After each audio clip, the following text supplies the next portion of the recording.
Hello बच्चों, नमस्कार। कैसे हैं आप सब लोग? उम्मीद करता हूं कि आप सब लोग अच्छे होंगे, बेहतरीन होंगे, लाजवाब होंगे, एकदम बिंदास होंगे और साथ ही बहुत अच्छे से आप लोग अपनी पढ़ाई को कर रहे होंगे। तो एक बार सभी मेरे प्यारे साथी बताएंगे कैसे हैं आप सब लोग, कैसी चल रही है आप लोगों की पढ़ाई? कैसी चल रही है भाई आप लोगों की पढ़ाई? एकदम शानदार चल रही होगी, एकदम ज़बरदस्त चल रही होगी। और दोस्त बहुत बेहतरीन तरीके से जो है वो आप लोग आगे बढ़ रहे होंगे। शाम को डेली आप लोगों का प्रैक्टिस सेट होता है, तो आप लोग 8 बजे जो है उस प्रैक्टिस सेट से जुड़ सकते हैं। एक मिक्स प्रैक्टिस सेट मैं आप लोगों को करा रहा हूं मेरे प्यारे दोस्त, और मिक्स प्रैक्टिस सेट के फायदे बहुत हैं।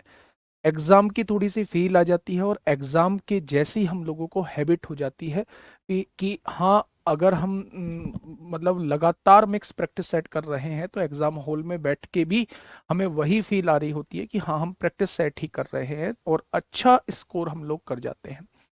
दिमाग हर क्वेश्चन पे हमें चैप्टर के हिसाब से बदलना होता है और उसकी आदत डालना बेहद जरूरी है मेरे भाई।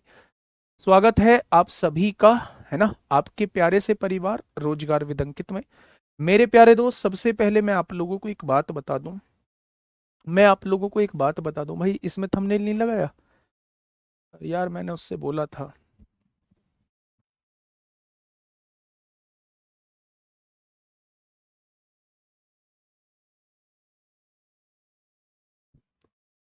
चलिए, पहला क्वेश्चन आपके सामने ये रहा मेरे प्यारे दोस्त, ये कल मैंने आप लोगों को होमवर्क में दिया था।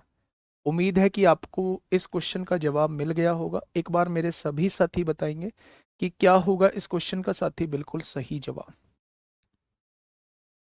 12 बजे से गुड़िया पॉसिबल नहीं होगा, 12 बजे मेरी क्लास छुटती है, 12 बजे से पॉसिबल नहीं होगा। अगर 12 बजे से पॉसिबल होता तो मैं जरूर 12 बजे क्लास को कर रहा होता। उसने कहा है नीचे दिए गए चित्र में ए बी पैरेलल है सी डी के, ये वाली रेखा पैरेलल है इसके और ये पैरेलल है इसके, यानी ये तीनों रेखाएं आपस में एक दूसरे के पैरेलल दी हुई हैं। ठीक है। जी एच पैरेलल है के एल के, यानी ये जी एच है मेरे भाई, ये जी एच है। और ये जो है ये किसके पैरेलल है? ये के एल के पैरेलल है। के एल को थोड़ा सा आगे बढ़ा देते हैं। ये दोनों रेखाएं जो हैं वो आपस में एक दूसरे के पैरेलल दी हुई हैं। ठीक है मेरे भाई। एच के एल आपसे पूछा है, एच के एल यानी ये वाला एंगल आपसे पूछा गया है कि भाई साहब ये वाला एंगल कितना होगा। क्या आप मुझे बता पाएंगे कि ये वाला एंगल क्या होगा? ये वाला एंगल क्या होगा? क्या आप लोग मुझे बता पाएंगे? आप कहेंगे जी बिल्कुल बता पाएंगे। कैसे बता पाएंगे? मेरे प्यारे साथी, आप लोग जानते हैं कि ये एंगल कितना है, तो आप कहेंगे 60 डिग्री। क्या इसके सामने वाला ये भी एंगल पूरा 60 डिग्री होगा? वर्टिकली अपोजिट एंगल, शीर्षाभिमुख कोण है। अगर ये पूरा 60 है, उसमें से ये 25 हो चुका है, उसमें से ये 25 हो चुका है, तो ये कितना हो जाएगा? तो आप कहेंगे ये जो है 60 में से 25 गया 35 हो जाएगा। आपने कहा जी बिल्कुल हो जाएगा। आप क्या देख पा रहे हैं कि ये जेड शेप की आकृति बन रही है, ये रही जेड शेप की आकृति। ये दोनों पैरेलल लाइंस हैं।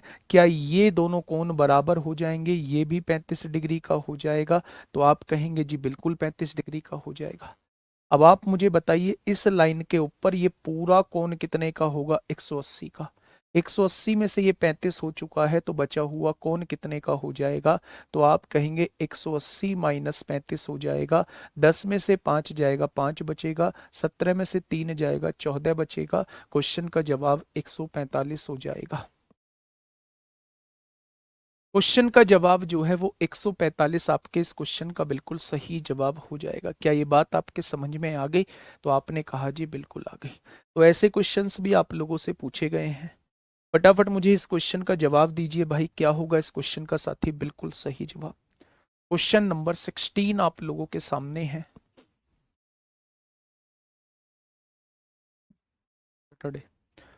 क्वेश्चन नंबर 16 आप लोगों के सामने है। आराम से क्वेश्चन को पढ़िए। आज डॉक्टर का अपॉइंटमेंट था, है ना, 12:15 बजे। लेकिन आज जो है वो आपकी क्लास, एक भी क्लास छोड़ना वो ठीक नहीं है। तो वो अपॉइंटमेंट जो है वो कल के लिए फिक्स कर दिया है। कल आपकी रिकॉर्डेड क्लास डालूंगा मेरे भाई। रात में एक क्लास रिकॉर्ड करूंगा और उस रिकॉर्डेड क्लास को कल जो है वो 12:15 बजे चलाऊंगा। लगभग 1.5-2 घंटे की वो रिकॉर्डेड क्लास चलाऊंगा। ठीक है बच्चे? हाँ मैथ में करा दूंगा, अगर संदीप सर ने बोला है कि मैथ का टॉपिक है तो मैथ में करा दूंगा, आप दिक्कत काहे लेते हो?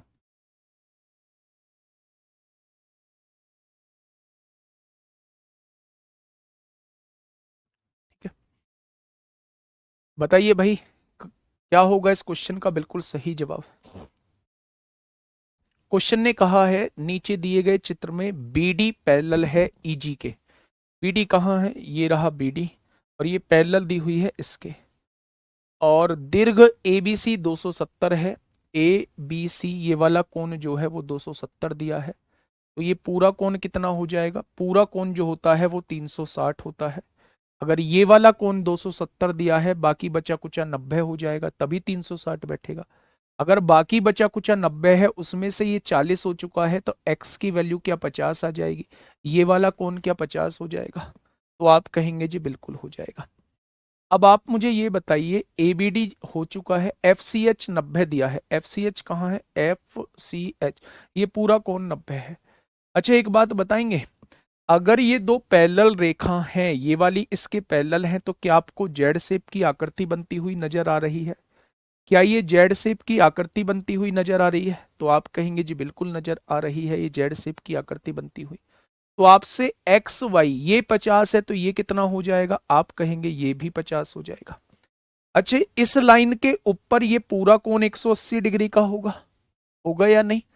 अगर ये 50 है तो ये पी की वैल्यू कितनी हो जाएगी? 130 हो जाएगी। 130 और 50 तभी तो 180 बैठेगा, तो पी की वैल्यू जो है वो 130 हो जाएगी मेरे प्यारे दोस्त। आगे क्या कह रहा है? बहुत बढ़िया। अच्छा ये बताइए, अगर इस लाइन के ऊपर देखा जाए, इस लाइन के ऊपर देखा जाए, तो ये पूरा कोण जो है वो 180 डिग्री का रहेगा, तो आप कहेंगे बिल्कुल रहेगा। अगर ये 130 है, तो ये बचा कुचा जेड कितना हो जाएगा? क्या ये 50 हो जाएगा?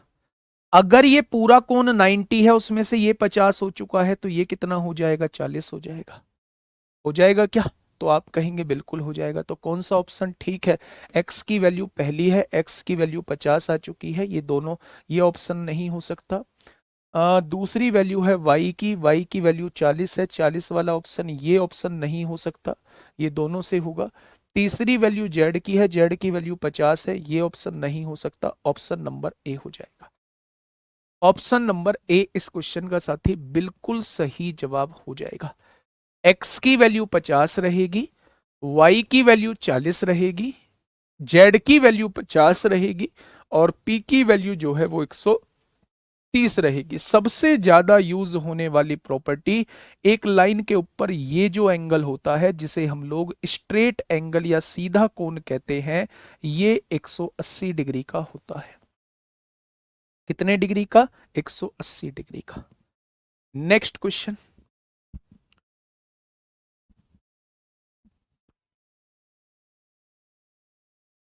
सॉरी बताइए। हाँ फिगर दे के पूछेगा, फिगर दे के पूछेगा। जल्दी से बताइए क्या होगा इस क्वेश्चन का साथी बिल्कुल सही जवाब? भाई समझ क्यों नहीं आएगा यार? ऐसी हरकतें क्यों कर रहे हो आप लोग? ऐसी हरकतें क्यों कर रहे हो? बताइए मुझे। इतना सिंपल सा सवाल था, कैसे समझ नहीं आएगा मेरे प्यारे साथी? कैसे समझ नहीं आएगा? ये 270 दिया हुआ है, यहां से यहां तक 270 है, पूरा कोण 360 का होता है। 270 और ये कितना हो गया? 40, 310 हो गया। अब 310 में क्या जोड़ दूं कि 360 हो जाए? क्या ये 50 डिग्री का नहीं होगा? तो आप कहेंगे बिल्कुल होगा 50 डिग्री का। क्या ये दोनों पैरेलल रेखा हैं? बिल्कुल हैं। पैरेलल रेखा हैं, तो क्या ये जेड शेप की आकृति बन रही है? तो आप कहेंगे बिल्कुल बन रही है। ये 50 है, तो ये कितना हो जाएगा? 50 हो जाएगा। अगर ये 50 है, तो इसके सामने वाला ये कोण भी 50 हो जाएगा। हो जाएगा क्या? अगर उसने ये पूरा कोण 90 का दिया है, उसमें से ये 50 है, तो ये 40 का हो जाएगा। हो गया क्या मेरे प्यारे दोस्त? ये भी आ गया, ये भी आ गया, ये भी आ गया। ये कैसे निकालेंगे? इस लाइन के ऊपर, इस लाइन को थोड़ा सा देखिए ना, इस लाइन को, इस लाइन के ऊपर ये 50 है, तो ये 130 का नहीं हो जाएगा? काहे दिक्कत आ रही है? कहां दिक्कत आ रही है मेरे भाई? या ये कॉपी पेस्ट की कर रहे हो? समझ में नहीं आया है, समझ में नहीं आया है, समझ में नहीं आया, ऐसा कैसे हो सकता है? आसान सा क्वेश्चन है मेरे भाई, थोड़ा सा दिमाग तो लगाओ। Question number 17। ए का मान पूछा गया है, यानी वो आपसे ये वाली वैल्यू पूछना चाहता है कि ये वाली वैल्यू कितनी होगी, ये वाली वैल्यू कितनी होगी। ना उसने कोई पैरेलल लाइन दी है, ना उसने कुछ आप लोगों को दिया हुआ है। ठीक है, देखिए थोड़ा सा बात से समझ में ना, ठीक है।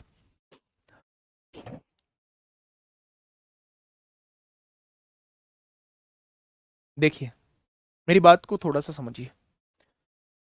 अच्छा एक बात बताइए, क्या ये लाइन आप लोगों को दिख रही है? तो आप कहेंगे जी बिल्कुल दिख रही है। अगर ये कोण 100 का है, ये वाला कोण, तो ये क्या ये वाला कोण 80 का हो जाएगा? क्योंकि पूरा कोण जो होता है वो 180 डिग्री का होता है। क्या इस 80 को बताने में कोई मैंने कुछ यूज किया? आपने कहा कुछ नहीं यूज किया। ये अगर 100 है तो ये जो है वो 80 डिग्री हो जाएगा, क्योंकि एक लाइन के ऊपर बना हुआ कोण 180 डिग्री का होता है। बहुत बढ़िया जी। अच्छा एक चीज मुझे समझाने की कोशिश करना, बहुत छोटी सी चीज समझने की कोशिश करेंगे मेरे प्यारे दोस्त। अगर ये 40 दिया हुआ है, अगर ये 40 दिया हुआ है मेरे प्यारे साथी, और ये दिया हुआ है 110, तो ये कितना हो जाएगा? आप कहेंगे ये 70 हो जाएगा, क्योंकि ये पूरा कोण 180 होगा, इस लाइन के ऊपर बना कोण 180 होगा। ये 40 है, ये 70 है, 70 और 40 110 हो गया। त्रिभुज के तीनों कोनों का योग 180 होता है, तो 70 और 40 110 और 70 180 हो जाएगा। अगर ये 70 है तो इसके सामने वाला कोण ये भी 70 हो जाएगा, वर्टिकली अपोजिट एंगल हो जाएगा। क्या त्रिभुज के तीनों कोनों का योग 180 होता है, ये 80 हो चुका है, ये 70 150 हो चुका है, तो इसको कितना होना पड़ेगा? 30 होना पड़ेगा। यानी कि ए उसने पूछा है ए की वैल्यू कितनी निकल के आ जाएगी, तो आप कहेंगे ए की वैल्यू 30 निकल के आ जाएगी। कितनी निकल के आ जाएगी? तो आप कहेंगे ए की वैल्यू जो है वो 30 निकल के मेरे प्यारे दोस्त आ जाएगी। क्या इस बात में किसी को कोई समस्या है? क्या इस बात में किसी को कोई दिक्कत है मेरे प्यारे भाई? जल्दी से बताइए। कोई दिक्कत समस्या, कोई दुख दर्द कष्ट हो तो मुझे बताइए।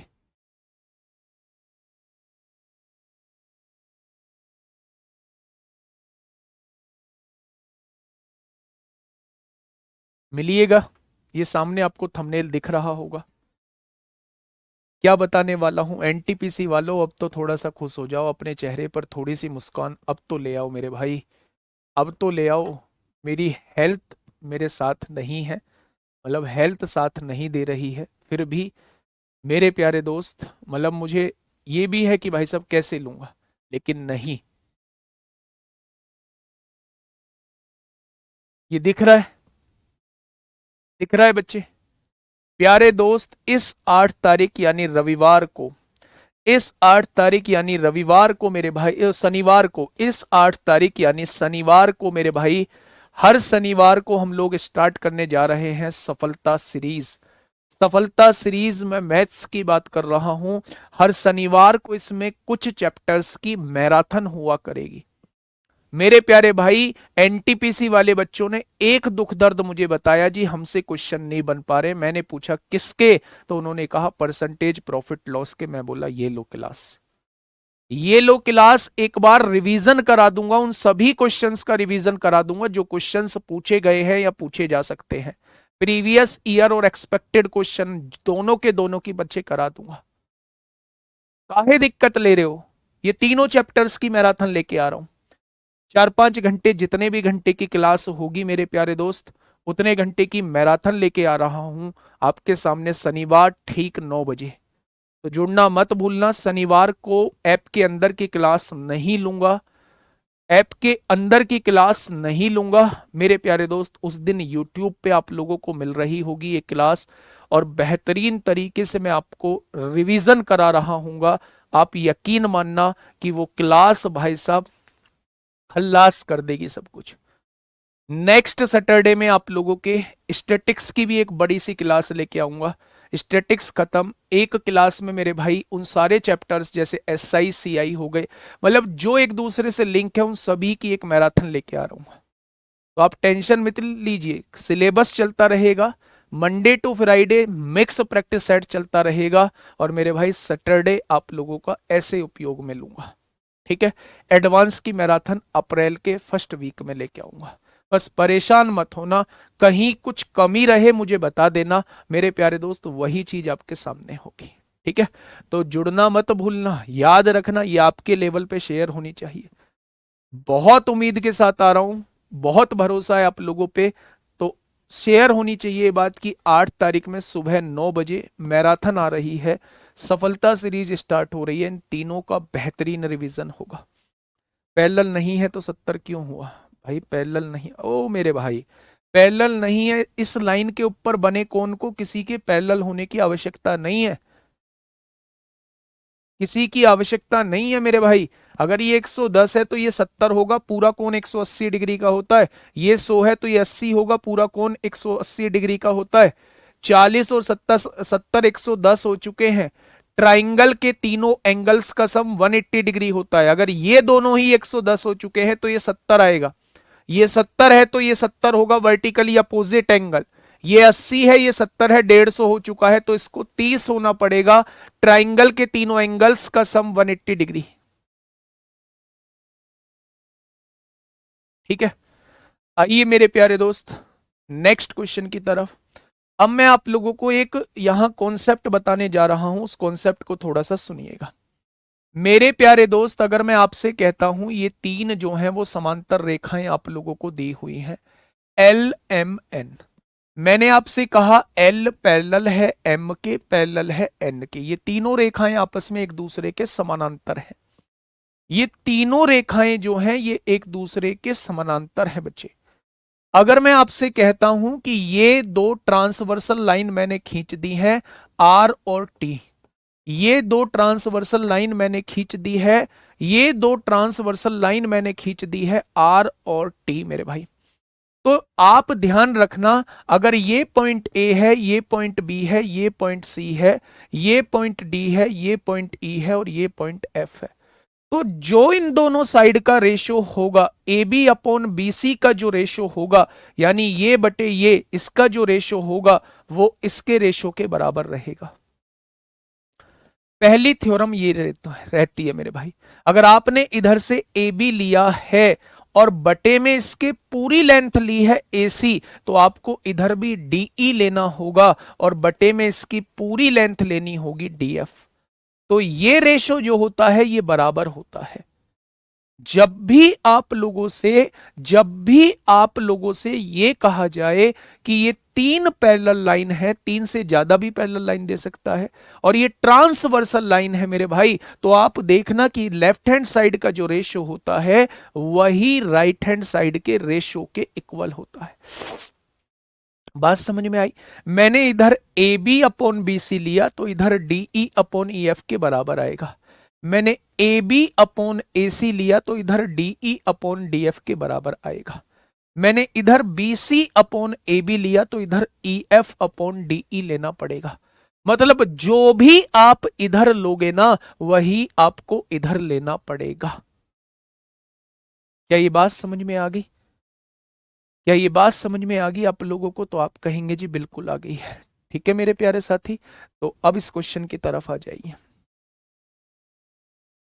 क्वेश्चन को पढ़िएगा और मुझे बताइए क्या होगा इस क्वेश्चन का बिल्कुल सही जवाब। क्वेश्चन ने कहा है नीचे दी गई आकृति में पी क्यू आर समानांतर रेखाएं हैं, ये तीनों समानांतर रेखाएं हैं। एम दो तिर्यक रेखाएं हैं, एल और एम दो तिर्यक रेखाएं हैं, तो कौन सा सही है? ए बी अपॉन ए सी, यानी ए बी अपॉन ए सी, तो इधर D E upon D F लेना पड़ेगा। D E upon D F है, पहली बात बिल्कुल ठीक है, पहली बात मेरे भाई बिल्कुल ठीक है। ठीक है, A B into E F, A B into E F वो D E into B C के बराबर होगा, बिल्कुल ठीक है मेरे भाई। अगर इन दोनों का प्रोडक्ट करते हैं तो वो इन दोनों के प्रोडक्ट के बराबर आएगा, या दूसरे शब्दों में ऐसे कह सकते हैं BC इधर गुणा में है, उधर ले जाइए भाग में हो जाएगा, AB अपॉन BC हो जाएगा, और EF इधर गुणा में है, इधर ले आइए तो इधर भाग में हो जाएगा, DE अपॉन EF हो जाएगा। अब आप देखिए AB अपॉन BC क्या DE अपॉन EF के बराबर रहेगा? वही तो दे रखा है, तो ये भी बात बिल्कुल ठीक है। ऑप्शन नंबर 2 भी बिल्कुल ठीक है। तो मेरे भाई बोथ 1 एंड 2 हो जाएंगे, बोथ 1 एंड 2 हो जाएंगे, बोथ 1 and 2 हो जाएंगे, दोनों बातें ठीक लिखी हुई हैं। तो ये थ्योरम यहाँ पे रिकॉल की गई है, A B upon B C जो है वो D E upon E F के बराबर होगा, या दूसरे शब्दों में इन दोनों का गुणनफल इन दोनों के गुणनफल के बराबर होगा। ठीक है जी, चलिए क्वेश्चन नंबर 19 आपके सामने है, मुझे बताइए क्या होगा इसका जवाब। दी गई आकृति में ए बी पैरेलल है सी डी के, पैरेलल है ई एफ के, पैरेलल है जी एच के। मेरे भाई ये चारों रेखाएं आपस में एक दूसरे के समानांतर दी हुई है। बी एच जो है, बी एच ये पूरी लेंथ जो है, ये पूरी लेंथ जो है मेरे प्यारे दोस्त आपको क्या दी हुई है, ये पूरी लेंथ आपको 100 दी गई है। अच्छा ये बताइए अगर इधर का रेशो निकालूं तो क्या इधर का रेशो 5 3 4 आ जाएगा, 5 3 4, तो क्या इधर का भी रेशो 5 3 4 आ जाएगा, आएगा क्या? तो आप कहेंगे जी बिल्कुल आएगा। अच्छा आप एक चीज मुझे बताइए, आप एक चीज मुझे बताइए,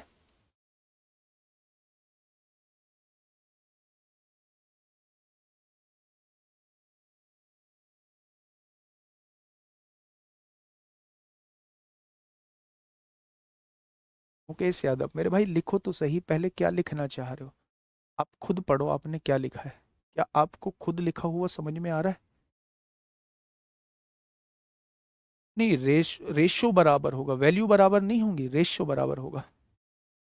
तो मेरे हिसाब से पूरी लेंथ कितनी बैठ रही है, 5 और 3 8 और 4 12, पूरी लेंथ 12 बैठ रही है, लेकिन पूरी लेंथ दी कितनी है, 100 दी है। तो एक पार्ट की वैल्यू किसके बराबर हो जाएगी, 100/12 के बराबर हो जाएगी। अब क्वेश्चन ने आपसे पूछा है डीएफ का मान, यानी वो 3 पार्ट की वैल्यू पूछना चाह रहा है। 3 चौक 12, 4 से काटेंगे 25 बार कट जाएगी, यानी डीएफ की वैल्यू जो है वो 25 आ जाएगी। डीएफ की वैल्यू कितनी आ जाएगी, तो आप कहेंगे 25 सेंटीमीटर आ जाएगी। मैंने आपको ये बताया है, मैंने आपको ये बताया है जो इधर का रेशो होगा वही मेरे प्यारे दोस्त इधर का रेशो हो जाएगा।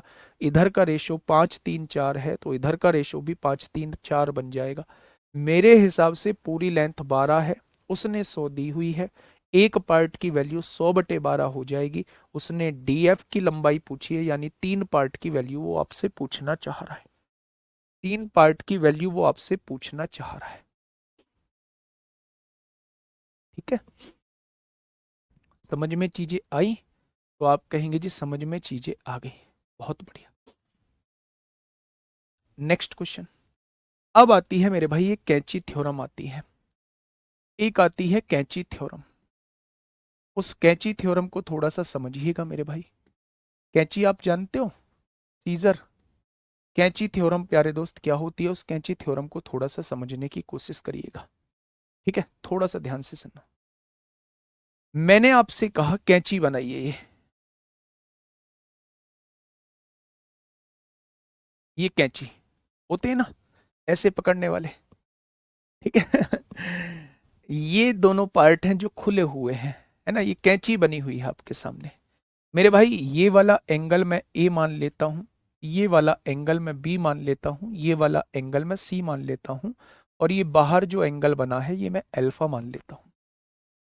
कैंची थ्योरम ये कहती है कि अगर इस टाइप की आकृति आप लोगों को बनी हुई दिखाई देती है, इस टाइप की आकृति जो है वो बनी हुई आप लोगों को दिखाई देती है, तो सर बराबर कैसे होगा भाई करना, सर बराबर कैसे होगा, रेशो जब एक साइड 120 है दूसरी साइड, बट रेशो बराबर होता है। लो, क्या ये रेशो बराबर नहीं है, एक साइड मैंने ये ले दी, एक साइड मैंने ये ले दी है। इधर साइड देखेंगे 6 बैटरी है, इधर साइड देख रहे हैं 24 बैटरी है, तो क्या रेशो बराबर नहीं है इनका दोनों का? तो रेशो तो बराबर हो सकता है ना। तो मेरे प्यारे दोस्त मैंने रेशो बराबर के लिए आप लोगों से बोला है।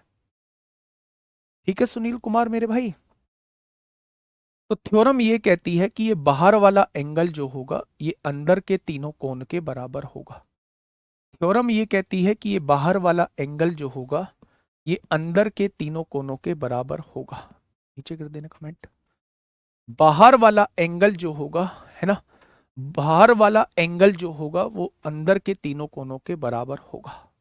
ठीक है, तो मेरे भाई इस क्वेश्चन का जवाब देना क्या। अब आप इस क्वेश्चन का मुझे लगता है जवाब बहुत अच्छे से दे पाएंगे, इस क्वेश्चन का जवाब जो है वो मुझे बहुत अच्छे से दे पाएंगे। नीचे दिए गए चित्र में x का मान क्या होगा। ठीक है, आप मुझे बताइए बाहर वाला कोण कितना है, b है। अंदर वाला कोण कितने हैं, a plus C plus X दिया हुआ है, a plus C plus X दिया हुआ है। आपसे पूछा है x का मान, तो ये a वैल्यू इधर आएगी और c वैल्यू इधर आ जाएगी। तो x की वैल्यू क्या हो जाएगी, b माइनस a माइनस सी इस क्वेश्चन का जवाब हो जाएगा। b माइनस a माइनस सी इस क्वेश्चन का बिल्कुल सही जवाब हो जाएगा। तो option number A is the correct answer. Option number A इस क्वेश्चन का बिल्कुल सही जवाब हो जाएगा। मेरे दोस्त बताइए इस क्वेश्चन को क्या होगा बिल्कुल सही जवाब। अगर चीजों को समझा है ना तो जरा सी भी परेशानी इस क्वेश्चन में नहीं आएगी।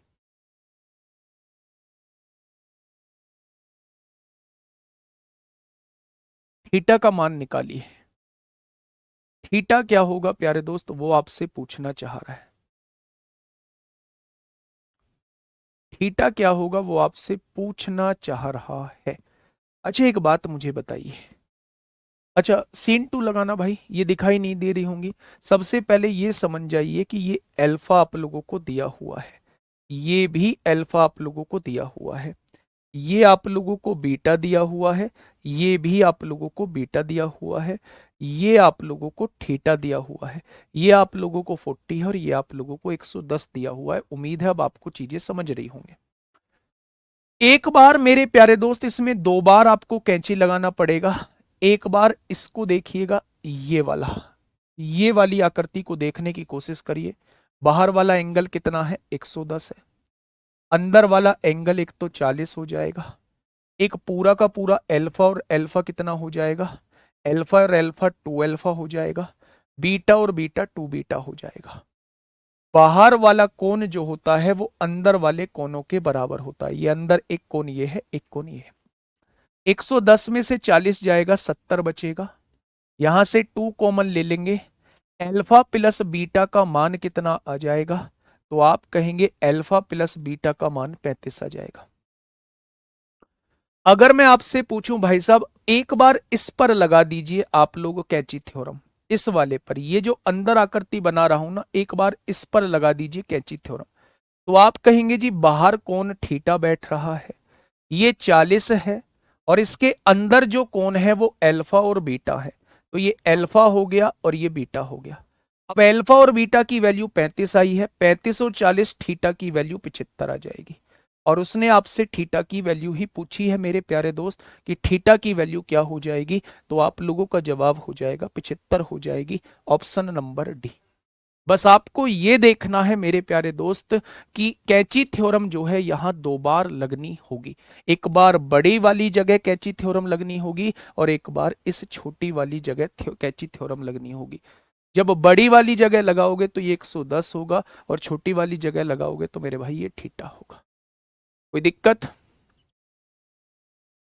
ठीक है, पहले बड़ी कैची फिर छोटी कैची। मेरे प्यारे दोस्त मैं कहूं कि ये इंपॉर्टेंट क्वेश्चन है, ये इंपॉर्टेंट क्वेश्चन है, एक शानदार क्वेश्चन है मेरे। नेक्स्ट क्वेश्चन आपके सामने। अब मेरे प्यारे दोस्त मैंने लाइन एंड एंगल के ऑलमोस्ट सभी टाइप करा दिए हैं। अगर फिर भी कोई क्वेश्चन मेरे सामने आता है तो मैं आप लोगों को मेरे भाई बीच में उस क्वेश्चन को करा रहा हूँगा। अपनी कॉपी में फटाफट से हेडिंग बना लीजिएगा, ट्राइंगल क्या बवाल है, ट्राइंगल क्या बवाल है। और शुरुआत में ट्राइंगल की वही चीजें चलेंगी मेरे प्यारे दोस्त, शुरुआत में ट्राइंगल की वही चीजें चलेंगी। हैं, समझ में नहीं आया? आएगा समझ में, आएगा। ये क्या कर दिया, मिटाया क्यों है? हम्म, देखिए मैं दोबारा समझाता हूं। पहले बड़ी वाली कैंची को लीजिए, बड़ी वाली कैंची को लीजिए। ये बड़ी वाली कैंची के लिए मेरे भाई अल्फा और अल्फा ये वाला कोण 2 अल्फा हो जाएगा और बीटा ये वाला कोण 2 बीटा हो जाएगा। और ये कोण कितना दिया है, 40 दिया है। और बड़ी वाली कैंची के लिए ये कोण कितना दिया है, 110 डिग्री दिया हुआ है। यही तो दिया हुआ है। आप मुझे बताइए अंदर के तीनों कोणों का योग 40 प्लस, दोनों से 2 कॉमन ले लीजिए, अल्फा प्लस बीटा, अंदर के तीनों कोनों का योग इसके बराबर होगा, 110 के बराबर होगा। ये 40 प्लस है, इधर सीएनडी नहीं होगा, 75 होगा। 40 प्लस है, इधर आके 40 माइनस हो जाएगा। तो मेरे प्यारे दोस्त आप कहेंगे ये कितना हो जाएगा, 70 हो जाएगा। 2 से काटेंगे कितनी बार कट जाएगा, तो आप कहेंगे 35 बार कट जाएगा। अल्फा प्लस बीटा की वैल्यू 35 आ चुकी है। अब अंदर वाले पे लगा दीजिए, कैंची अंदर भी बनी हुई है एक। अंदर वाले के लिए बाहर वाला कोण थीटा दिया है, अंदर वाले के लिए ये अल्फा है, अंदर वाले के लिए बीटा है, और ये जो है वो 40 दिया है, दिया हुआ है। अगर मैं आपसे कहूं अल्फा प्लस बीटा प्लस 40, अंदर वाले तीनों कोनों का योग जो होगा क्या वो थीटा के बराबर होगा? अल्फा प्लस बीटा 35 दिया है, 35 और 40 75 हो जाएगा। तो ये क्वेश्चन का जवाब हो जाएगा। सनी कुमार सर, कल आपने 90 प्लस एंगल बाई 2 बताया था प्रैक्टिस सेट में, इतने कंफ्यूज क्यों हो रहे हो आप लोग? क्या बताया था वो? मैंने ये बताया था कि अगर कोई एक ट्रायंगल है, उसके एंगल बाइसेक्टर, ये एंगल बाइसेक्टर पर बना कोण आप लोगों से पूछा जाता है, ये वाला कोण पूछा जाता है, तो वो 90 प्लस हाफ ऑफ एंगल ये होता है, एंगल ये होता है मेरे भाई। सीएनडी का मतलब होता है कैन नॉट डिटरमाइन। अल्फा और बीटा को क्यों ऐड कर रहे हैं? अल्फा और बीटा को क्यों ऐड कर रहे हैं भाई? इस कैंची को भूल जाओ यार, इसको भूल जाओ थोड़ी देर। तो आप बाहर वाली कैची याद रखो, अल्फा और अल्फा 2 अल्फा नहीं होगा, बीटा और बीटा 2 बीटा नहीं होगा, ये पूरा कोण 2 बीटा, ये पूरा कोण 2 अल्फा हो जाएगा। और बाहर वाली कैची पे लगाओ एक बार कैची थ्योरम, फिर एक बार अंदर वाली कैची पे लगाओ कैची थ्योरम।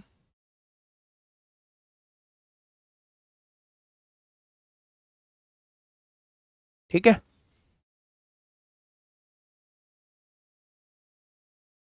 गाल और कटवा दिया आप लोगों ने।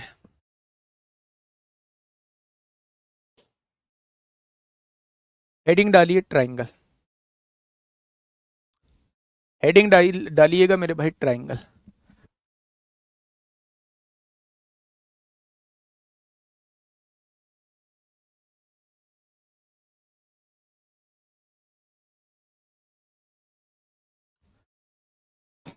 ट्राइंगल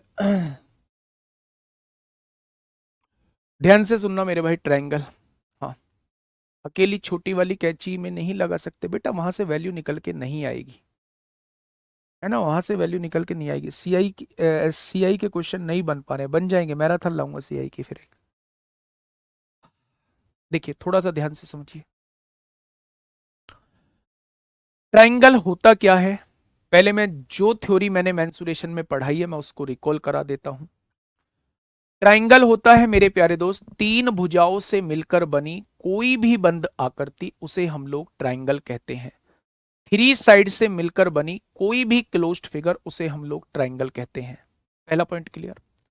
ट्राइंगल के तीनों एंगल्स का सम 180 डिग्री होता है। दूसरा पॉइंट क्लियर। अगर ट्राइंगल के बनने की कंडीशन पूछी जाती है तो दो साइड का सम हमेशा तीसरी से बड़ा आना चाहिए, दो साइड का डिफरेंस जो है वो हमेशा तीसरी से छोटा आना चाहिए। ये ट्राइंगल के बनने की कंडीशन होती है। मैंने आपको मेंसुरेशन में एक बात बताई थी कि अगर दो साइड का सम जो है वो तीसरी से बड़ा आता है तो वो ट्राइंगल के बनने की कंडीशन होती है बच्चे। अगर दो साइड का डिफरेंस जो है वो तीसरी से छोटा आता है तो वो ट्राइंगल के बनने की कंडीशन होती है मेरे दोस्त। क्या ट्राइंगल के बनने की कंडीशन आपको पता चल गई? फिर मैंने ट्राइंगल का क्लासिफिकेशन आप लोगों के सामने किया था। मैंने कहा था कोण के आधार पे ट्राइंगल को तीन पार्ट में बांटना है। हाँ बोलो बेटा, बोलो एंजल कुमारी गुड़िया बोलो। मैंने कहा था ट्राइंगल को तीन पार्ट में मेरे भाई बांटना है। मैंने कहा था acute angle triangle, obtuse angle triangle और एक राइट एंगल ट्राइंगल। अगर सारे के सारे कोण 90 डिग्री से छोटे हैं तो वो एक्यूट एंगल ट्राइंगल होता है। अगर एक कोण 90 डिग्री से बड़ा है तो वो ऑब्ट्यूस एंगल ट्राइंगल होता है। एक कोण मेरा 90 डिग्री का होता है तो मेरे भाई वो हमारा राइट एंगल ट्राइंगल होता है। फिर मैंने भुजा के आधार पे त्रिभुज को 3 भागों में बांटा। पहला मैंने कहा कि स्केलन ट्राइंगल क्या होता है, जिसकी तीनों भुजा अलग अलग होती हैं, वो स्केलन ट्राइंगल होता है। एरिया पेरीमीटर कैसे निकाला जाता है ऑलरेडी डिस्कस कर चुके हैं। दूसरा है मेरे भाई, दूसरा है आइसोसेल्स ट्राइंगल, जिसकी 2 साइड हमारी बराबर होती हैं। एरिया और पेरीमीटर कैसे निकालते हैं ऑलरेडी डिस्कस कर चुके हैं। तीसरा होता है इक्विलेटरल ट्राइंगल, जिसकी तीनों साइड मेरे भाई बराबर होती हैं, उसे मेरे भाई क्या कहा जाता है, इक्विलेटरल ट्राइंगल कहा जाता है। ऑलरेडी डिस्कस कर चुके हैं एरिया और पेरीमीटर कैसे निकाला जाता है। क्या इतना बेसिक आपको पता है? इतना बेसिक पता है तो एक बार थम्स अप करिएगा। इतना बेसिक अगर आपको पता है तो एक बार थम्स अप करिएगा कि ट्राइंगल में इतना बेसिक। बेटा सीएनडी नहीं था, 75 था। सीएनडी सीएनडी नहीं था, उसका 75 था। जल्दी से मुझे बताइए, अगर इतना बेसिक पता है तो एक बार थम्स अप करेंगे। सर एसएससी चैनल 1 मिलियन हो गया है, क्या गिफ्ट दे रहे हैं हम लोगों को? दुगनी मेहनत आपको लिए दे रहे हैं, दुगनी मेहनत आप लोगों के लिए करने वाले हैं, वो चीज आपको दे रहे हैं मेरे भाई। चले चलिए अब आगे थोड़ा सा सुनिए। ट्राइंगल में आगे की बातों पर थोड़ी सी बात कर लेते हैं मेरे प्यारे दोस्त। अगर मैं आपसे कहूं एक्यूट एंगल के बारे में थोड़ी सी बात कर लेते हैं। एक्यूट एंगल के बारे में हम थोड़ी सी बात कर लेते हैं मेरे भाई। एक्यूट एंगल क्या होता है, जिसे हम लोग कहते हैं न्यून कोण त्रिभुज क्या होता है। एक्यूट एंगल के बारे में बात कर लेते हैं, जिसे हम लोग कहते हैं न्यून कोण त्रिभुज क्या होता है। आपने कहा न्यून कोण त्रिभुज वो त्रिभुज होता है जिसके सारे कोण 90 डिग्री से छोटे होते हैं। यही होता है बच्चे न्यून कोण त्रिभुज। अच्छा एक बात मुझे बताइए, ये वाला कोण जो है वो ए दिया गया है, ये वाला कोण जो है ये देखिए, ये ए दिया गया है, ये बी दिया गया है, ये सी दिया गया है। ए के सामने भुजा ए दी गई है, बी के सामने भुजा बी दी गई है और सी के सामने भुजा सी दी गई है। थोड़ा सा ध्यान से समझना मेरे भाई। हम लोग जो है हम लोग जो है मेरे प्यारे दोस्त, ये तो पढ़ चुके हैं, ये तो पढ़ चुके हैं कि त्रिभुज के तीनों कोण 90 डिग्री से अगर छोटे होते हैं तो वो एक्यूट एंगल ट्राइंगल होता है। लेकिन जो चीज मैं पढ़ाने जा रहा हूं उसका थोड़ा सा विशेष ध्यान रखना। जो कोण सबसे बड़ा होगा उसके सामने वाली भुजा भी सबसे बड़ी होगी, पहली बात ये याद रखना। जैसे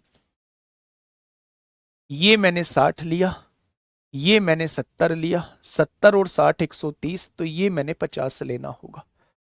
अगर मैं आप लोगों से ये कहना चाहता हूं कि सबसे बड़ा कोण कौन सा है, तो ये वाला कोण सबसे बड़ा है, इसके सामने वाली भुजा, ये भुजा भी सबसे बड़ी होगी, ये भुजा भी सबसे बड़ी होगी।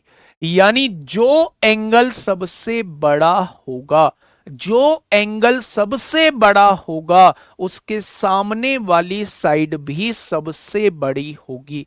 जो एंगल सबसे छोटा होगा उसके सामने वाली साइड भी सबसे छोटी होगी। पहला पॉइंट क्लियर है मेरे भाई? तो आपने कहा क्लियर। मैंने मान लिया इस केस में सी जो है वो सबसे बड़ा एंगल है। तीनों में सबसे बड़ा एंगल जो सी है, तो सबसे बड़ी साइड भी सी हो जाएगी, सबसे बड़ी साइड भी सी ही हो जाएगी।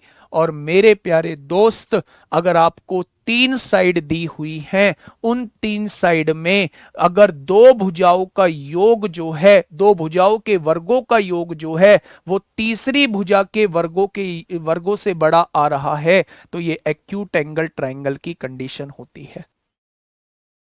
ये एक्यूट एंगल ट्राइंगल की कंडीशन होती है मेरे भाई।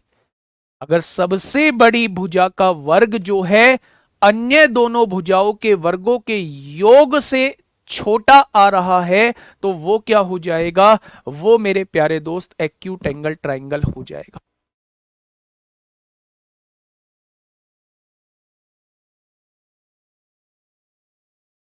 मेरी बात आप लोग समझे? मैंने क्या बोला? मैंने आप लोगों से ये कहा, बात को समझिए। ट्राइंगल दिया हुआ है, ट्राइंगल की 3 साइड दी होंगी। जैसे या ट्राइंगल की 3 साइड जो है वो ये दे सकता है 4 5 6, तो आपने कहा जी बिल्कुल दे सकता है। मैंने कहा सबसे बड़ी भुजा का स्क्वायर करिए, तो आपने कहा 36 आ गया। अन्य दो भुजा का स्क्वायर करिए, 25 आएगा, ये 16 आएगा, दोनों को जोड़ेंगे 41 आ जाएगा। मैंने आपसे कहा कि सबसे बड़ी भुजा का वर्ग जो है, अगर अन्य दोनों भुजा के वर्गों के योग से छोटा आ जाता है तो ये जो साइड होंगी ये एक्यूट एंगल ट्रायंगल की साइड होंगी। ये एक्यूट एंगल ट्रायंगल की साइड होंगी, ये न्यून कोण त्रिभुज की साइड होंगी। सबसे बड़ी भुजा का वर्ग अन्य दोनों भुजाओं के वर्गों के योग से छोटा आ जाता है तो वो मेरे प्यारे दोस्त एक्यूट एंगल ट्रायंगल होता है, यानी कि न्यून कोण त्रिभुज होता है। बात क्लियर हुई? एग्जाम्पल के तौर पे मैंने ये दे दिया है। दूसरी बात समझते हैं, ऑब्ट्यूस एंगल ट्रायंगल।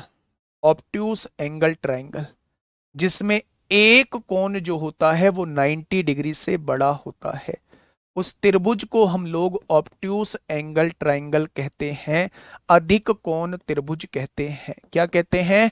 अधिक कोण त्रिभुज कहते हैं। कहते हैं क्या? लेकिन दूसरी लैंग्वेज में मेरे भाई, अगर सबसे बड़ी साइड का स्क्वायर अन्य दोनों की साइड के स्क्वायर से बड़ा आ जाता है तो वो कैसे टाइप का त्रिभुज होगा? वो मेरा ऑब्ट्यूस एंगल ट्रायंगल होगा।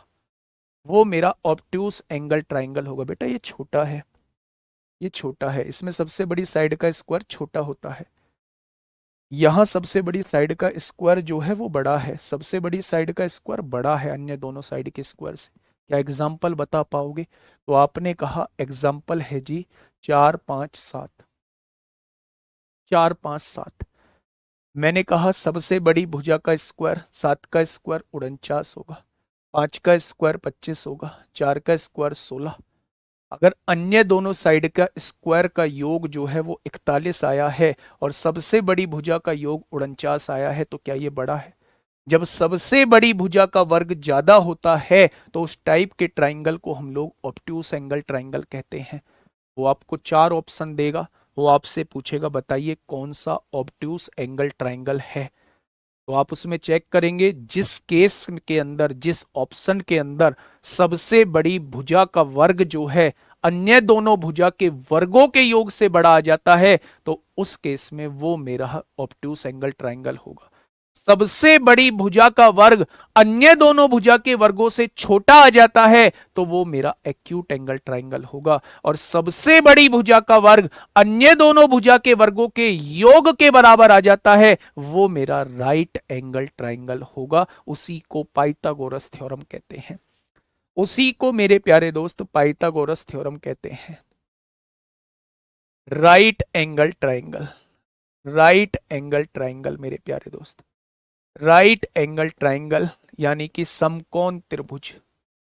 समकोण त्रिभुज बड़ा भी पढ़ चुके हैं। अगर सबसे बड़ी भुजा बड़ी है, उसका वर्ग बड़ा है अन्य दोनों भुजा के वर्गों के योग से, तो वो ऑब्ट्यूस एंगल ट्रायंगल होगा।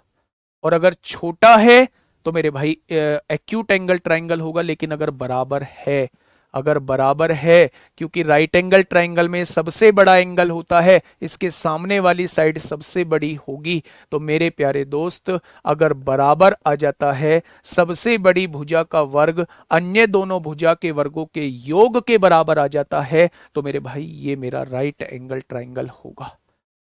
क्या पहचान कर पाओगे? क्या पहचान कर पाओगे? तो आप कहेंगे बिल्कुल कर पाएंगे।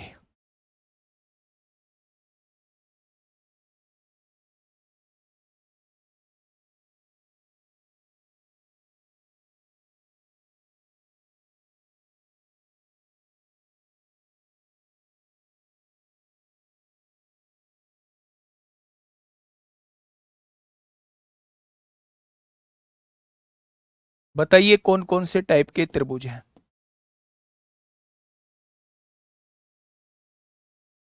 बताइए चारों साइड मुझे देख के बताइए कौन कौन से टाइप के त्रिभुज हैं?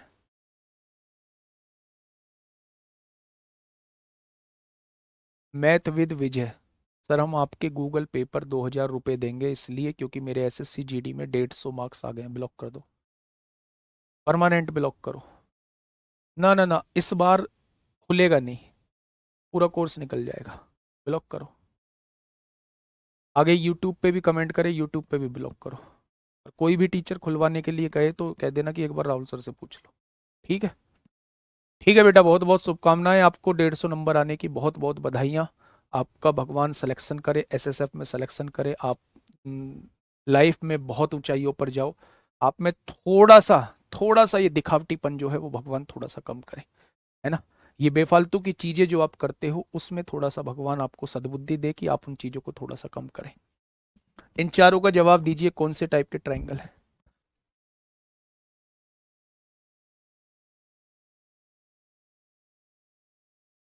बताइए।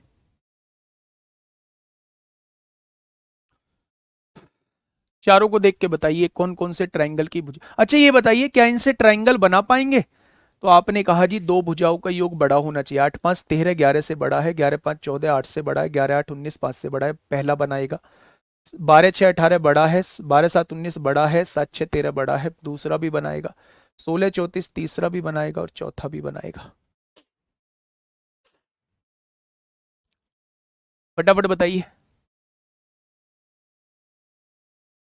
पहला, सबसे बड़ी भुजा का स्क्वायर करिए, 121 है, 64 है, 25 है। क्या इन दोनों का योग 89 आएगा? अगर सबसे बड़ी भुजा का वर्ग अन्य दोनों भुजा के वर्गों के योग से बड़ा आ जाता है तो वो ऑब्ट्यूस एंगल ट्राइंगल कहलाता है। पहला क्या हो जाएगा? ऑब्ट्यूस एंगल ट्राइंगल हो जाएगा मेरे भाई। ठीक है। 12 का वर्ग कितना होगा? 144 होगा। 7 का वर्ग 49 होगा। 6 का वर्ग 36 होगा। 49 और 36 कितना हो जाएगा? 85 हो जाएगा। सबसे बड़ी भुजा का वर्ग बड़ा है, दूसरा भी ऑब्ट्यूस हो जाएगा, दूसरा भी ऑब्ट्यूस हो जाएगा। ठीक है।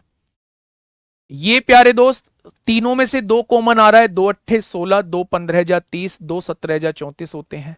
8 15 17 का ट्रिपलेट होता है। ये राइट एंगल ट्राइंगल हो जाएगा, ये राइट एंगल ट्राइंगल हो जाएगा बच्चे, राइट एंगल ट्राइंगल। 14 का वर्ग 196 होता है, 12 का वर्ग 144 होता है, 5 का वर्ग 25 होता है। अन्य दोनों वर्गों का योग जो है, अन्य दोनों वर्गों का योग जो है सबसे बड़ी भुजा के वर्ग से छोटा आ रहा है, सबसे बड़ी भुजा का वर्ग बड़ा आ रहा है, तो ये भी ऑब्ट्यूस हो जाएगा। जिन बच्चों के इस तरीके से आंसर आए हैं, थोड़ा सा पीठ को थपथपाइए, थोड़ा सा पीठ को थपथपाइए कि भाई साहब हाँ ये आ रहे हैं, तो थोड़ा सा पीठ को थपथपाने की जरूरत है आप लोगों को। थपथपा ली। आइए मेरे भाई, क्या आगे की तरफ हम लोग बढ़े? आगे की तरफ थोड़ा सा बढ़ते हैं। अभी पहली चीज आपको बता चुका हूं, अब मैं बताता हूं मेरे भाई, इन रेडियस और सरकम रेडियस का थोड़ा सा कॉन्सेप्ट बताता हूं। इन रेडियस और सरकम रेडियस का थोड़ा सा कॉन्सेप्ट आप लोगों को बता देता हूं। इन रेडियस एंड सरकम रेडियस का थोड़ा सा कॉन्सेप्ट आप लोगों को बता देता हूं।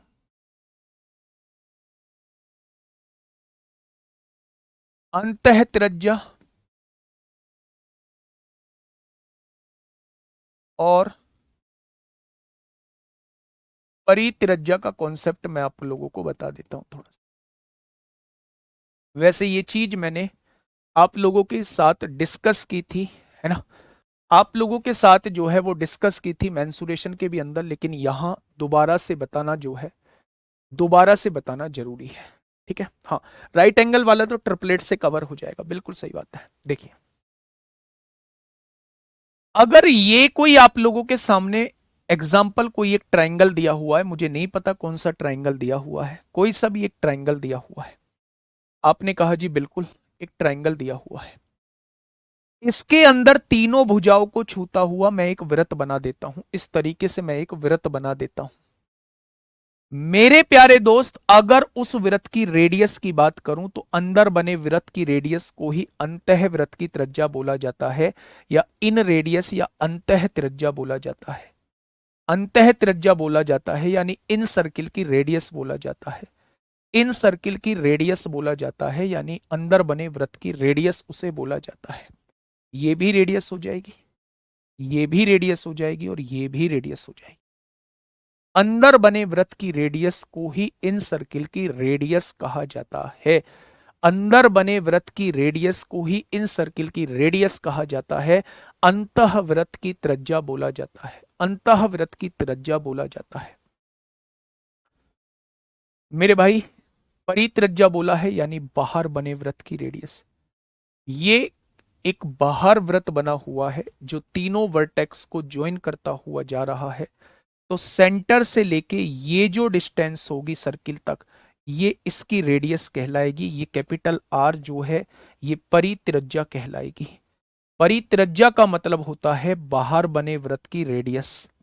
कोई आपसे पूछे भाई साहब इन रेडियस क्या होता है, तो आप कहना किसी भी ट्राइंगल के अंदर बने वृत्त की रेडियस को इन रेडियस कहा जाता है, यानी अंतः वृत्त की त्रिज्या कहा जाता है। और किसी भी ट्राइंगल के बाहर बने वृत्त की रेडियस को परिवृत्त की त्रिज्या कहा जाता है, यानी परित्रिज्या यानी सरकम रेडियस बोला जाता है। क्या इन दोनों बातों में कोई दिक्कत? इसे स्मॉल आर से हम लोग डिनोट करते हैं, इसे कैपिटल आर से हम लोग डिनोट करते हैं। क्या ये चीज समझ में आई? मेरे प्यारे दोस्त, यहां मैं आपको एक छोटी सी चीज और समझाना चाहूंगा। अगर आप लोगों के सामने कोई भी ट्राइंगल है, जैसे स्केलन ट्राइंगल है, स्केलन यानी विषम बाहु त्रिभुज है, स्केलन ट्राइंगल है जैसे विषम बाहु त्रिभुज है, या फिर आइसोसेल्स ट्राइंगल है यानी समद्विबाहु त्रिभुज है, आइसोसेल्स ट्राइंगल है, समद्विबाहु त्रिभुज है, तो इसके मैंने तरीके आप लोगों को कहां बताए थे? आप लोगों को मेरे प्यारे दोस्त मेंसुरेशन में बताए थे कि इनका आर निकालने का फॉर्मूला होता है, क्षेत्रफल को हम लोग अर्ध परिमाप से डिवाइड कर देते हैं। एस क्या होता है? सेमी पेरीमीटर होता है, यानी तीनों भुजाओं को जोड़ के आधा कर देंगे तो वो एस बन जाएगा, अर्ध परिमाप होता है। और ये डेल्टा क्या होता है? त्रिभुज का क्षेत्रफल होता है। तो अगर किसी भी त्रिभुज के क्षेत्रफल को अगर अर्ध परिमाप से डिवाइड कर दोगे तो आपके सामने उसके अंदर बने वृत्त की रेडियस निकल के आ जाएगी। उसके अंदर बने वृत्त की रेडियस कैसे निकाली जाती है? उस ट्राइंगल के एरिया को, उस ट्राइंगल के एरिया को आप अर्ध परिमाप से डिवाइड कर दीजिए तो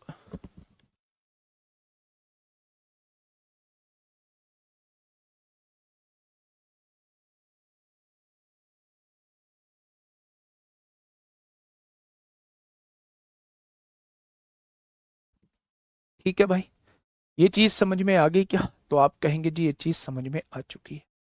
आपके दिमाग में आएगा क्या इन्हीं दोनों त्रिभुज के जो है वो हम ऐसे निकाल सकते हैं? नहीं, किसी भी त्रिभुज के प्यारे दोस्त आप निकाल सकते हैं, लेकिन और जो त्रिभुज हैं उनके लिए अलग फॉर्मूला डायरेक्ट बना हुआ है।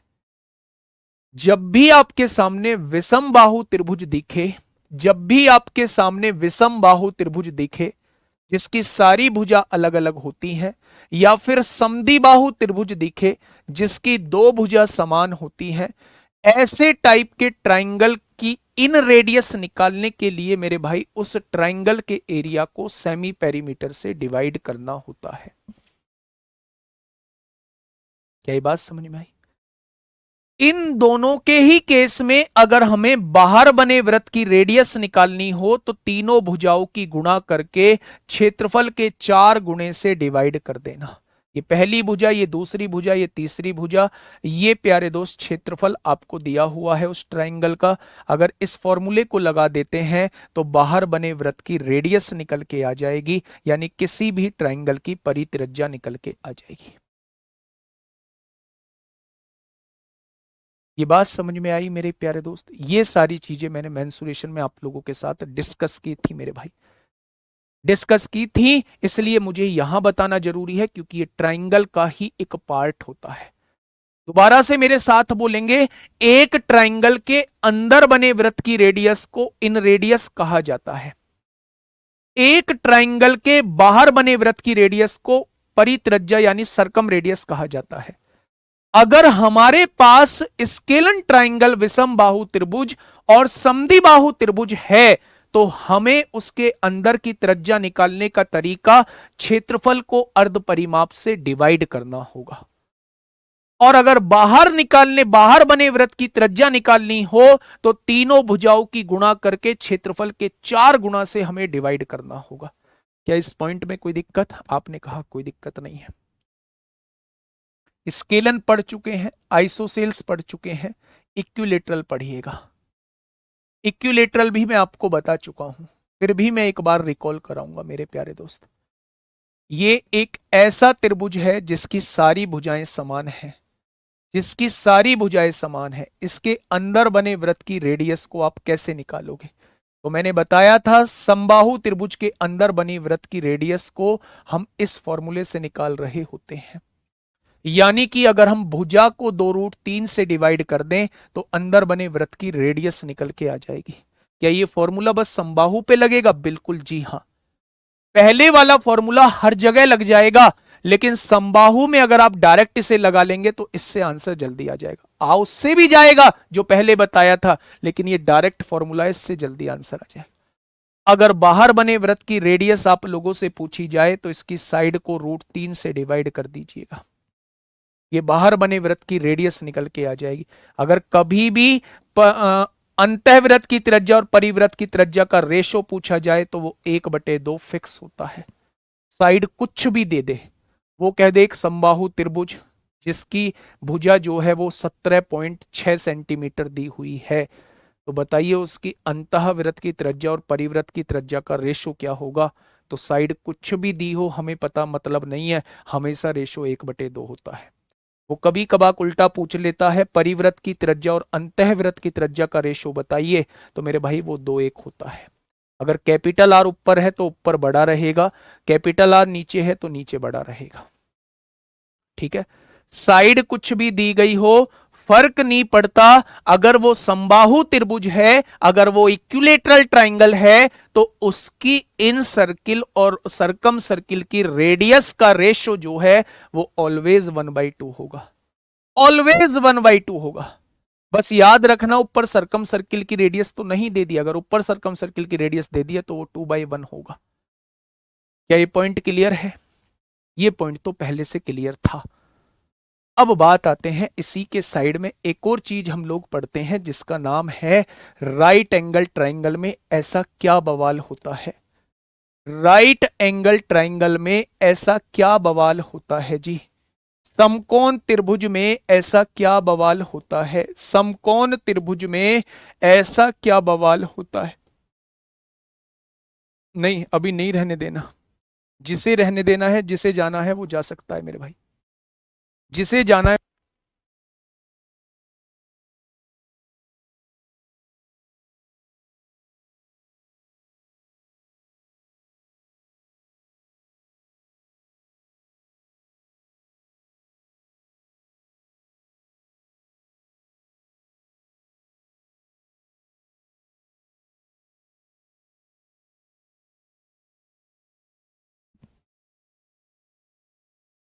हाँ, पहले एरिया निकालना होगा, पहले एरिया निकालना होगा। 2 बजे मैं छोड़ दूंगा, 2 बजे से पहले छोड़ दूंगा। समकोण त्रिभुज आपके सामने है, मम्मी का कॉल था भाई, वॉइस तो बंद करनी पड़ती ना। समकोण त्रिभुज आपके सामने है, समकोण त्रिभुज आपके सामने है। मान लो ये एबीसी आपके सामने है, इसके अंदर जो है एक वृत्त बना हुआ है, इसकी रेडियस को हम आर कहते हैं। ये परपेंडिकुलर है, ये बेस है, ये हाइपोटेनस है। लंब, आधार और कर्ण आप लोगों को दिए हुए हैं। तो मेरे भाई इसकी इन रेडियस निकालने का फॉर्मूला P+B करिए, उसमें से H को घटाइए और बटे 2 कर दीजिए।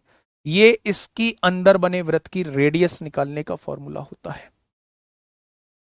बाहर बने वृत्त की रेडियस निकालने का फॉर्मूला जस्ट हाइपोटेनस का हाफ कर दीजिए। बहुत इंपोर्टेंट, बहुत इंपोर्टेंट, बहुत पूछी जाती है। आपको 3 साइड दे देगा, आपको ये नहीं देगा ये समकोण त्रिभुज है। पहले उन 3 साइडों की पहचान करना कि ये कौन से ट्राइंगल की पहचान, कौन से ट्राइंगल की भुजा दी गई है। अगर वो राइट एंगल ट्राइंगल है, अगर वो राइट एंगल ट्राइंगल है, तो मेरे भाई सबसे बड़ी भुजा का आधा कर देना, वही परिवृत्त की त्रिज्या हो जाएगी। अगर इन सर्किल की रेडियस पूछा है तो सबसे दो छोटी भुजाओं के योग में से सबसे बड़ी भुजा को घटा देना, 2 से डिवाइड कर देना, वही आपकी इन सर्किल की रेडियस हो जाएगी। सबसे बड़ी भुजा को ही हाइट कहते हैं, हाइपोटेनस कहते हैं। अन्य दो भुजाओं में से एक परपेंडिकुलर होगा, एक बेस होगा। मैं छोड़ दूंगा, 10 मिनट नहीं 15 मिनट पहले छोड़ दूंगा, बस केवल 15 मिनट की क्लास लूंगा, है ना, केवल और केवल 15 मिनट की क्लास लूंगा। 1:34 हो रहे हैं, 1:45 पे छोड़ दूंगा, टेंशन नहीं लेने का। बताइए, आप मुझे इसमें यह बताइए कि भाई कौन सी ऐसी चीज थी जो समझ में आप लोगों के नहीं आई है।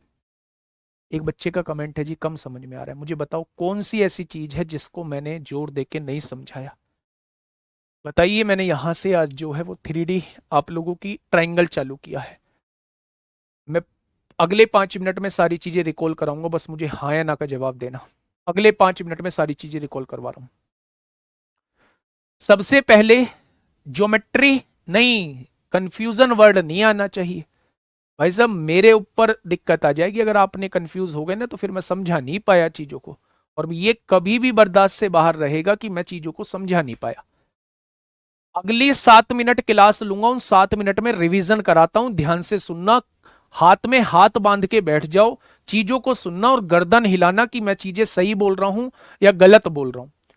सबसे पहले हमने ज्योमेट्री चालू करा। ज्योमेट्री में मैंने आपको पॉइंट के बारे में बताया जिसकी कोई लेंथ ब्रेथ हाइट नहीं होती, ऐसा सर्किल जिसकी रेडियस नहीं होती उसे हम लोग पॉइंट कहते हैं। फिर मैंने लाइन बताया, लाइन एक इनफाइनाइट लेंथ की लाइन फिगर होती है जिसकी ब्रेथ और हाइट 0 होती है। फिर मैंने लाइन सेगमेंट बताया जिसकी मेरे प्यारे दोस्त एक फिक्स्ड लेंथ होती है, ब्रेथ और हाइट उसकी 0 होती है। फिर मैंने रे बताया जिसका मेरे प्यारे दोस्त इनिशियल पॉइंट फिक्स होता है और फाइनल पॉइंट फिक्स नहीं होता। फिर मैंने एंगल बताया, दो साइड्स के बीच का जो झुकाव होता है उसे हम एंगल कहते हैं। फिर मैंने आपको स्ट्रेट एंगल बताया, एक लाइन के ऊपर बना कोण स्ट्रेट एंगल होता है। फिर मैंने कंप्लीट एंगल बताया, पूरा कोण जो होता है वो कंप्लीट एंगल होता है। फिर मैंने रिफ्लेक्स एंगल बताया, 180 से बड़ा 360 से छोटा आपका रिफ्लेक्स एंगल होगा बच्चे। फिर मैंने आप लोगों को कॉम्प्लीमेंट्री बताया, अगर दो एंगल्स का सम 90 डिग्री है कॉम्प्लीमेंट्री होंगे, दो एंगल्स का सम 180 डिग्री है सप्लीमेंट्री होंगे। फिर मैंने पैरेलल लाइन का कॉन्सेप्ट बताया, करस्पॉन्डिंग एंगल कौन से होते हैं, संगत कोण कौन से होते हैं, वर्टिकली अपोजिट एंगल कौन से होते हैं, शीर्षाभिमुख कोण कौन से होते हैं, ऑल्टरनेट एंगल कौन से होते हैं, एकांतर कोण कौन से होते हैं, वो सारी चीजें मैंने आपको समझा के चला। फिर मैंने आपको पैरेलल लाइंस का लैडर वाला कॉन्सेप्ट बता के चला कि लेफ्ट हैंड साइड का जो रेशियो होता है वो राइट हैंड साइड के रेशियो के बराबर होता है। फिर मैंने आपको कैंची थ्योरम बताई कि बाहर का कोण जो होता है अंदर के तीनों कोणों के योग के बराबर होता है। फिर उसके क्वेश्चंस कराए, 17 18 20 क्वेश्चन कराए, उम्मीद है वो क्वेश्चन समझ में आए होंगे। उसके बाद मैंने ट्राइंगल चालू किया। ट्राइंगल की 3 भुजाओं से बनने वाली कोई भी बंद आकृति उसे हम लोग ट्राइंगल कहते हैं।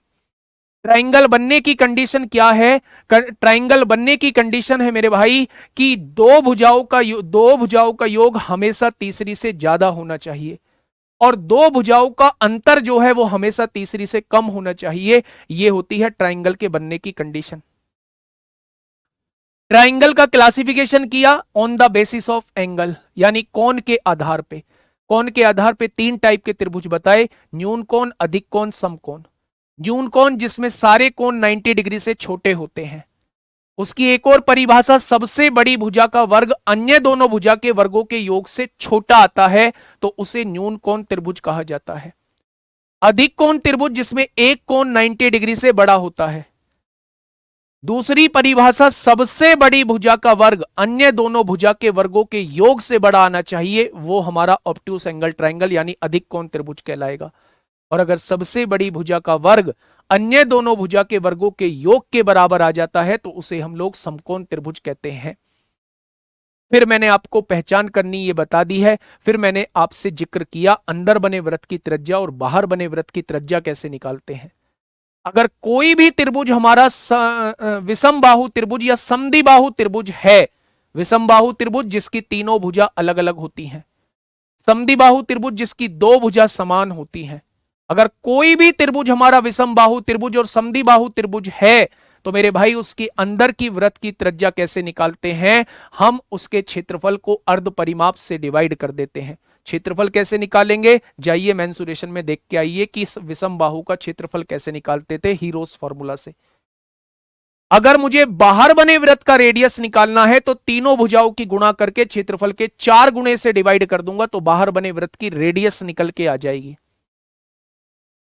अगर ट्राइंगल मेरा समबाहु त्रिभुज दिया हुआ है, सारी भुजा बराबर दी हुई हैं, तो मैं भुजा को अगर 2√3 से डिवाइड करता हूं तो छोटे वृत्त की त्रिज्या अंदर बने वृत्त की त्रिज्या आ जाएगी। और अगर क्या करता हूं, क्या बता रहा था मैं, किस पे थे हम अभी? अभी हम लोग बात कर रहे थे मेरे भाई इक्विलेटरल ट्राइंगल की। अगर अंदर बने वृत्त की रेडियस निकालता हूं तो a/2√3 होगा। अगर बाहर बने वृत्त की रेडियस निकालते हैं तो a/√3 होगा। अगर दोनों का रेडियस निकालते हैं तो वो साइड पर डिपेंड नहीं करता, वो ऑलवेज 1/2 होता है। क्या ये चीज समझ में आई? फिर उसके बाद मैंने राइट एंगल ट्राइंगल का पढ़ाया। राइट एंगल ट्राइंगल में अगर अंदर बने वृत्त की रेडियस निकालेंगे तो वो p+b-h/2 होगा, और बाहर बने वृत्त की रेडियस निकालेंगे तो वो h/2 होगा। तो ये चीज मैंने आज आप लोगों को पढ़ाई है, उम्मीद है ये चीज समझ में आई होगी। कल से थ्योरम चलना स्टार्ट हो जाएंगे, कल से क्वेश्चंस कराना स्टार्ट कर दूंगा।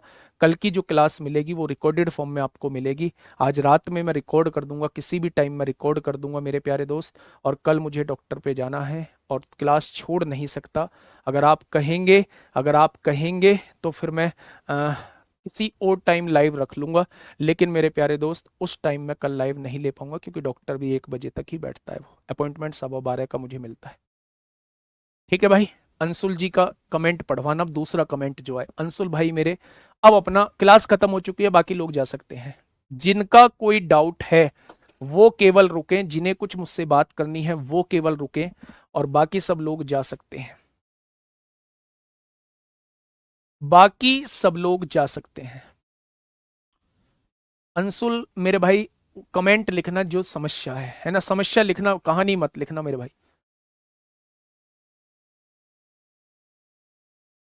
रिकॉर्ड डाल दूंगा कल। बहुत बढ़िया।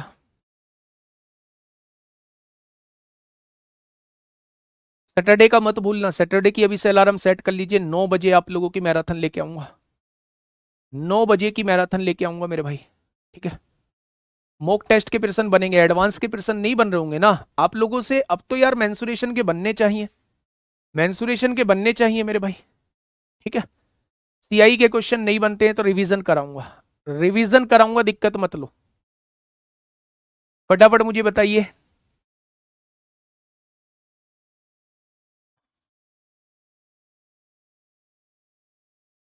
भाई उसका कमेंट जरूर पढ़ना अंशुल का, है ना। देखो ये रहा सर, अर्थमेटिक में थोड़ा प्रॉब्लम है मेरे को, कुछ प्रीवियस भूल रहा हूं तो कैसे करूं? भाई पढ़ो, रिवीजन करो। मतलब इसका मुझसे क्या उपचार चाहते हो? अर्थमेटिक का रिवीजन लेके आ रहा हूँ, रिवीजन क्लास। जैसे मैंने आपके सामने परसेंटेज, प्रॉफिट लॉस और डिस्काउंट लिखा है, ये सैटरडे में कराऊंगा। तो इन तीनों की पहले क्लास खत्म कर लो आप लोग। क्लास खत्म कर लोगे तो मेरे भाई क्वेश्चंस जो है वो फटाफट करते जाओगे। दिमाग में सेट करके आना कि 4-5-6 घंटे जो है हमें क्लास करनी है और सारे क्वेश्चंस हमें अटेम्प्ट लेने हैं। मैं देखूं फिर कैसे आपका वीक रह जाए, ठीक है। भूलोगे कुछ नहीं, गारंटी है इस बात की। भूलने की दवा है मॉक टेस्ट लगाइए, रिवीजन करिए। भूलने की एक ही दवा है, मॉक टेस्ट लगाइए। रात को मिलो 8 बजे, है ना। भूलने की बीमारी का इलाज वहां होता है। Okay, ta-ta bye bye.